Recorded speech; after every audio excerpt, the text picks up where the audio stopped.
Hello, Julie Usher, Recipes for a Sweet Life. I often do adult-themed cookies.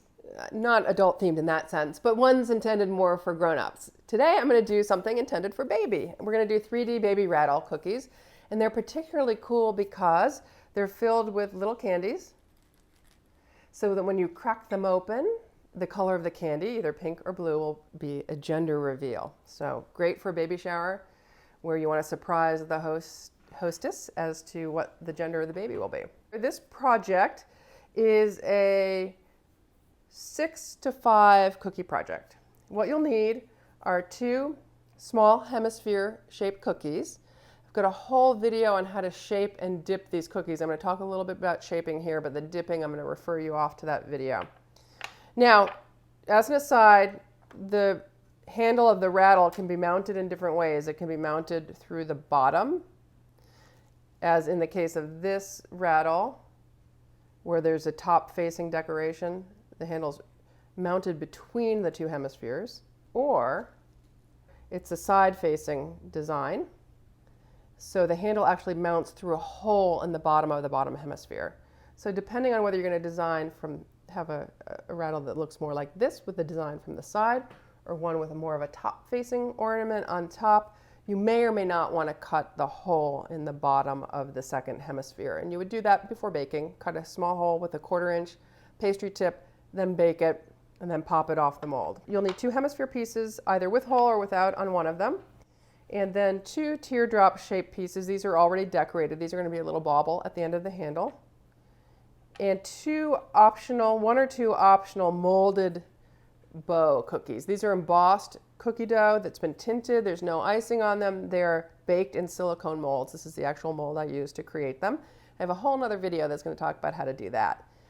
I say they're optional because the other way to jazz these up is with wafer paper bows. And I'm not sure which one I'm going to use yet. We'll see when we come to putting them together. I've got rattles in 2 different sizes. Just as an FYI, I shaped them over silicone hemisphere molds. These come in big sheets and I cut them down so they're manageable and I handle one at a time typically.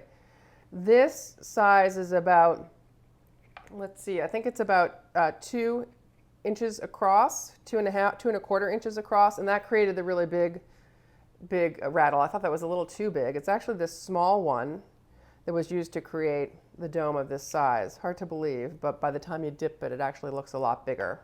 So this one's more like 1 3/4 inches. All the exact dimensions in the video description, so check that on out. And to create that shape for baking, I simply rolled out my dough flat. I'm working with my gingerbread recipe, though sugar cookie dough recipe could work as well, into a sheet. And I cut a larger round than I would need. So I used about a 2-inch cutter to drape over the hemisphere and then trimmed up the edge. This then goes on a cookie sheet in the oven, bakes normal 375, about 10 minutes, pops off, cools, and you're ready to dip it according to my dipping video. Let's talk now about decorating these pieces. Before we do that, we want to make sure they fit nice and flush together. Often when these are dipped, they do not. They'll have a ragged edge. So we want to get that nice and flat. I've already done that with these. You can see there's a really nice tight fit. I'll actually be fitting this one together with the top I've already decorated, and the fit's almost perfect. I like to minimize the seam as much as possible. To do that, to get the bottoms nice and flat, I either take, and you've seen this in other videos, my flat grater and grate over that. With this small piece, this size grater actually works pretty well. Little circular motions over it until they are nice and flush. If you're not going to be eating them, a piece of sanding paper serves the same purpose. So you want to get those all nicely filed down before you start decorating. And you can only file them once this icing is completely dry. So once you dip it, that should dry overnight. I am going to create a front-facing design, meaning that when I lay this on its side, this little duck's going to be facing up, so that the rattle will be designed to view more from this angle. That said, I want my hole in the bottom, so I'm not using this type, which would be more of a side-facing design. See what I mean? That's the difference there. And the other important thing to note about how I prepared this bottom dome is that I did carve out a small little slot that will allow the stem to pass through, the handle to pass through. I did that with my paring knife, just by gently carving out like so. You can also use a file, a round type file for that process, just by running it through there. These are nothing more than wooden coffee stirrers, which have got a decorative straw mounted on top. I'll show you how I did that.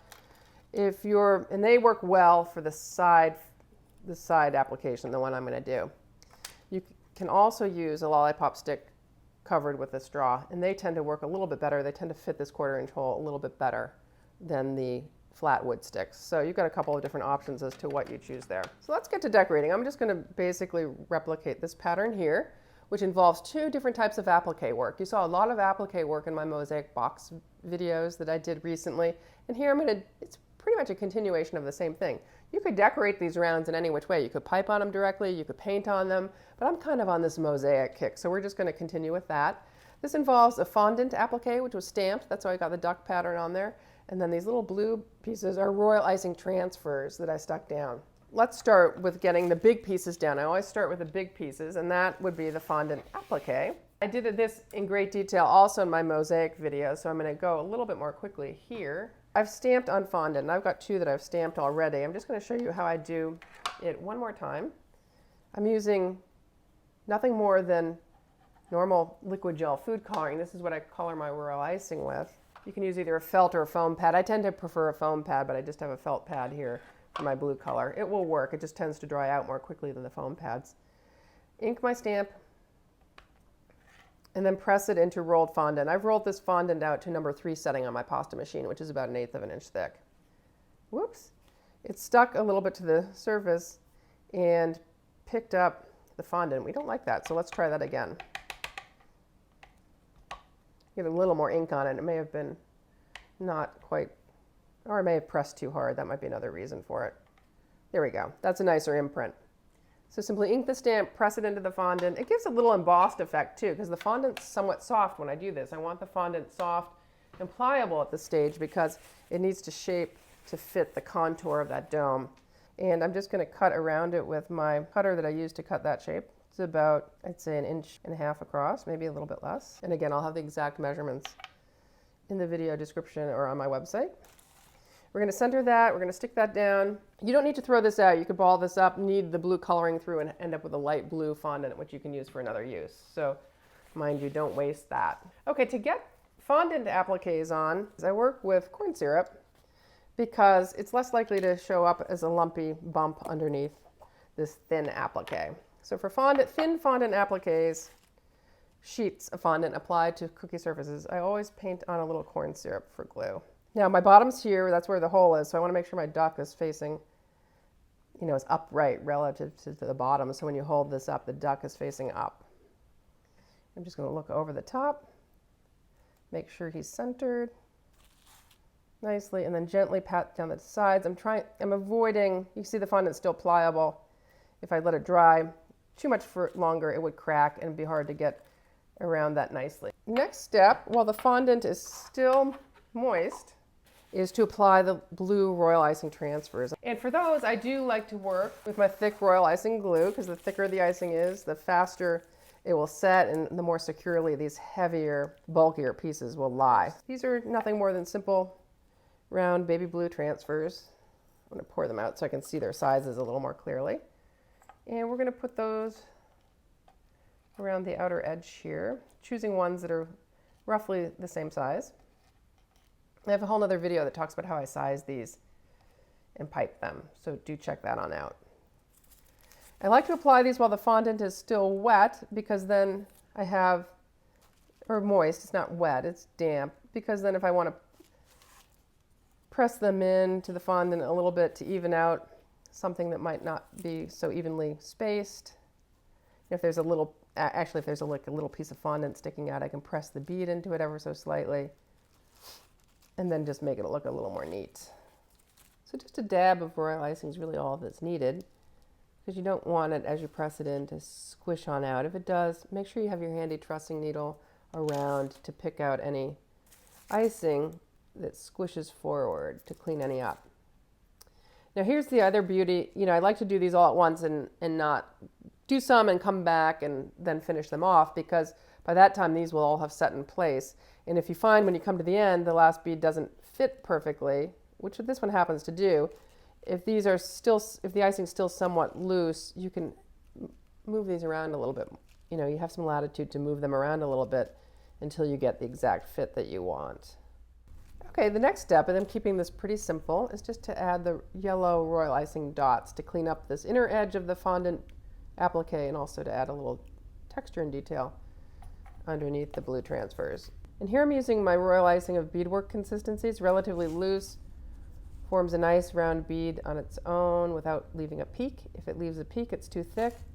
You can just add a little water to thin it out. And I have all the royal icing consistency adjustments. This one looks a little small. I'm going to just add a touch to it. Small relative to the others. You go all the way around and then do the ring underneath these dots.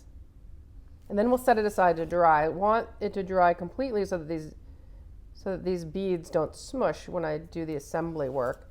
And you can do that overnight, or you can speed dry it in a dehydrator. I might stick mine in my dehydrator to accelerate the drying process. Food dehydrator set at about 95 to 100 degrees, and those should dry in a matter of minutes as opposed to overnight.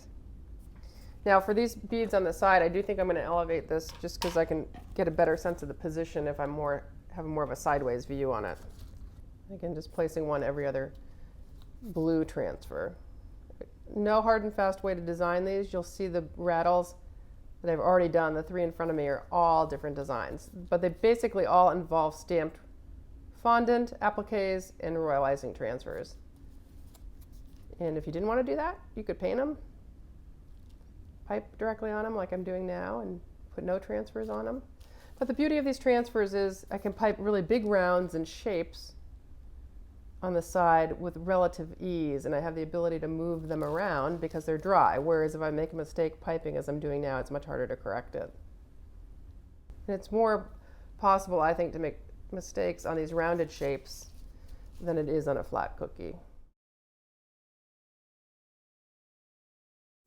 Okay, my other one half is sitting off in the dehydrator, drying, so I'm going to work with the one that I did earlier as I mount, because it's nice to have one of the halves near you at least as you're making the stick that's going to mount inside. So the only non-edible part of this project is obviously this craft stick. Because I'm doing the side mounting one, I'm going to use the flat stick as opposed to the lollipop stick. It's just going to fit a little bit better. And I've got one already made, so basically this is going to run up through the middle. I like to leave enough stick exposed that it runs almost to the top of the dome. It just, if it has something to hit at the top, it just is a little more stable once it's in there. So that's about, I'd say, a couple of inches that I need to leave exposed, 1 3/4 inches. And then based on past experience, I like to leave about 2 inches for the handle. So, and then a little extra. This is the straw cut in half, around which I'm going to secure this little ornament at the end. And I'll tell you in a minute why I cut that in half. So I need basically 2 inches, I need about the same length cut off this straw.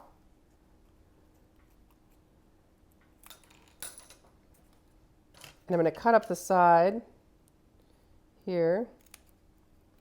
I'm cutting this down here because I find that when I put the bauble on around the half width of the straw, it just lies, the two pieces lie much more flush together. So if you view it from the side, it's just a much tighter seam than if I were to try to wrap those two oval pieces around the full width of the straw. It'd look a little bulky.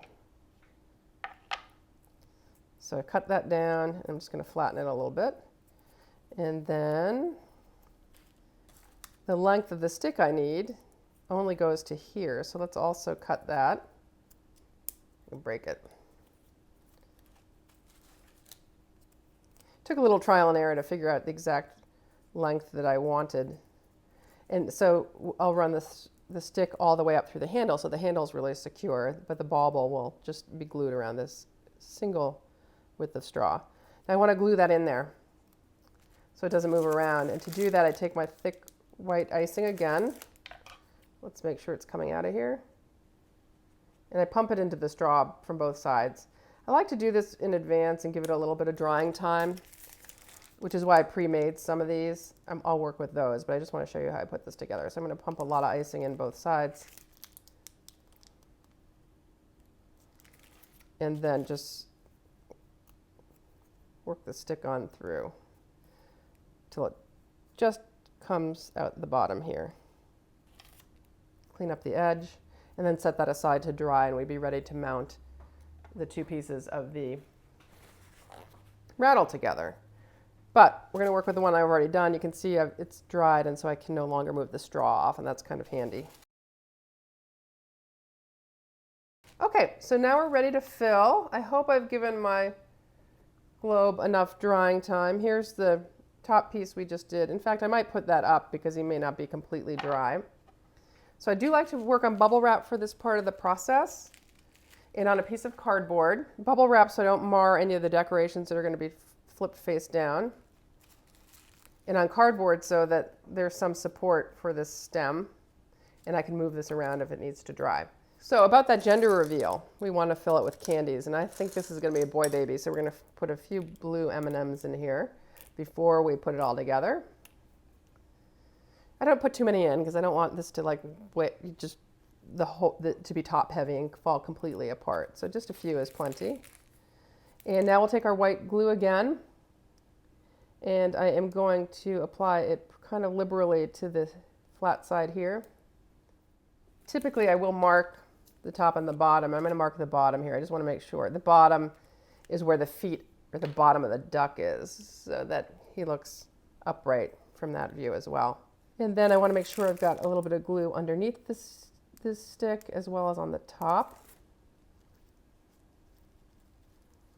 And then hopefully this piece will fit right over it if we did the previous calculations correctly.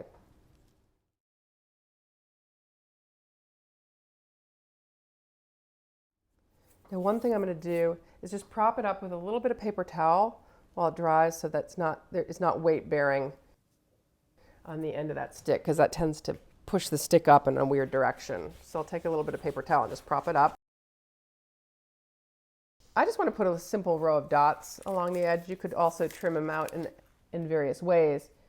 Now, the seam here is pretty tight, and so my dots will probably lie pretty nice and flat around most of that area. But were there any big gaps, I do like to fill a little bit with a color that matches the color that I put on top, because that'll enable the dots to just lie that much flatter.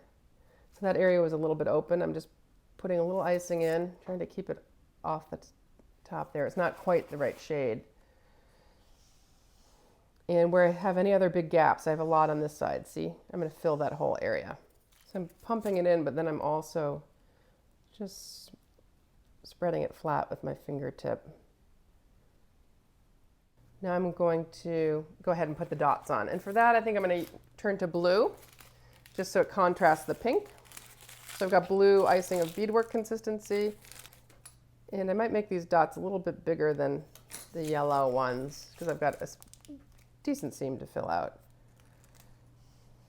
And for this, again, it's helpful to be elevated. This could even be higher because I'm having to crouch here to get into these tough spots. Just using this to, I don't need much of a seam, but just enough to conceal where the two come together. You could also put a strip of fondant there or pipe, some kind of more continuous border.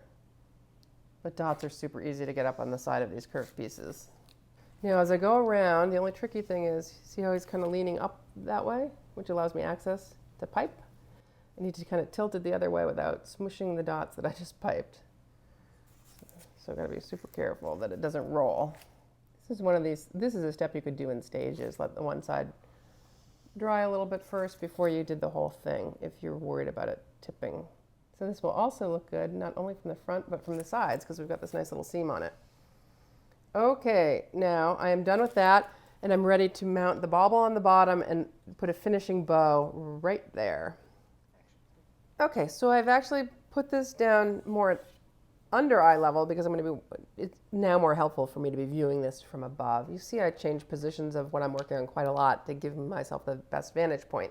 Now I'm ready to, I would give this complete drying time actually before I mount these things on the ends, or I would have mounted these on the ends before sticking this into the dome, either way. But I'm moving forward because it's video time. And I'm going to go ahead and mount these two baubles here. And hope I don't mess up the stem too much. It's not completely dry. So one will go face down. And actually, before I do that, I should choose the one that's slightly bigger to be the one that sits face up. And I think it's the one there. So I'm going to put this one face down underneath and sandwich it around the end of that straw. And I'm propping it up with a little paper towel here so that it doesn't completely fall off. That's why that's here. Otherwise it would fall to the ground. Stick the bigger one on top, press them gently together. There's a little bit more of a gap between these two than I might like. I might just slide them down a little bit more towards the end where there's more paper. I think they're up on some of the wooden part. Okay, that's a little better. Again, looking at it from overhead, making sure it's straight, also making sure that looks good from there. And then the last touch is putting on a little bow. And you have the option of doing a cookie bow with an embossed cookie or doing one made out of wafer paper. And I have a whole other video on how I made wafer paper flowers and bows. So if you're interested in how I made these, go check that out. I think I kind of prefer these wafer paper ones because they're a little more dainty. So to secure them, just going to glue the ends down with a little bit of that same thick icing glue, one on each side. And when it dries, I can flip it over and put a bow on the other side too. But for now, we're just going to mount on top. Just making sure everything's straight and aligned, because once it's set aside to dry, there's really no undoing it. Now, I don't like all those ends showing, so I'm going to stick a big yellow bead, another royal icing transfer. That's a kind of a big one, but it might be too big. Let's see. Right in the center to kind of hide those ends. That might be too big, so we're going to go with this one that I had over here.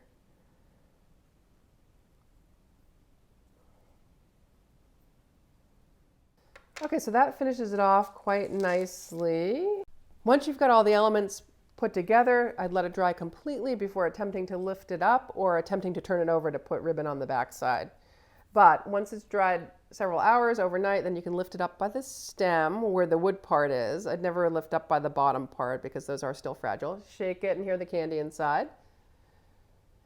This makes a great single signature piece at a place setting as a welcome, if you will, to those coming to the baby shower, or you can put them all en masse in one big collection in a plate or in a bucket even, standing upright as a centerpiece at the baby shower. So lots of different ways to use these, and certainly fun and clever with the added surprise of having candy inside.